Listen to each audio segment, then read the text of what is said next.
NRI ആയിട്ടുള്ള ആളുകൾക്ക് ഇന്ത്യയിൽ ഇൻവെസ്റ്റ് ചെയ്യാനുള്ള ഓപ്ഷൻസ് ഉണ്ട്. FDയിലാണെങ്കിൽ NRE FD ഉണ്ട്. അത് അവർക്ക് ഫോറിൻ, അതായത് പുറത്ത് രാജ്യങ്ങളിൽ അവരുണ്ടാക്കിയിട്ടുള്ള ഇൻകം ഇന്ത്യയിൽ FD ഇടാൻ വേണ്ടിയിട്ട് പറ്റും. NRO FD ഉണ്ട്.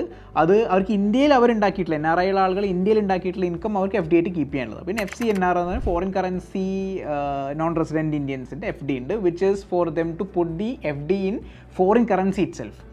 ഇനി ഇത് ട്രേഡിംഗ് വരുന്നൊരു പെർസ്പെക്റ്റീവിലേക്ക് വരികയാണെങ്കിൽ ഇക്വിറ്റിയിലും FNOയിലും ട്രേഡ് ചെയ്യാൻ അലൗഡ് ആണ്. പക്ഷേ കസ്റ്റഡിയൻ പാർട്ടിസിപ്പൻറ്റ് CP കോഡ് നിർബന്ധമാണ്. അതിൽ നിന്ന് ഇക്വിറ്റിയിൽ ഇൻട്രാഡേ അതുപോലെ BTST അലൗഡ് അല്ല.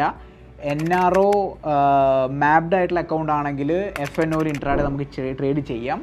പക്ഷേ എന്ത് ചെയ്യാൻ പറ്റില്ല, ഇൻവെസ്റ്റ്മെൻറ്റ്സ് കൊളാറ്ററലായിട്ട് പ്ലഡ്ജ് ചെയ്തുകൊണ്ട് ട്രേഡ് ചെയ്യുന്നത് നമുക്ക് NRI എന്നുള്ള രീതിയിൽ ചെയ്യാനും ബുദ്ധിമുട്ടായിരിക്കും. സോ NRI ആയിട്ടുള്ള ആളുകൾക്ക് ഒരുപാട് കൺസ്ട്രെയിൻസ് ഉണ്ട്. പക്ഷേ still it is possible for them to invest and trade in Indian markets.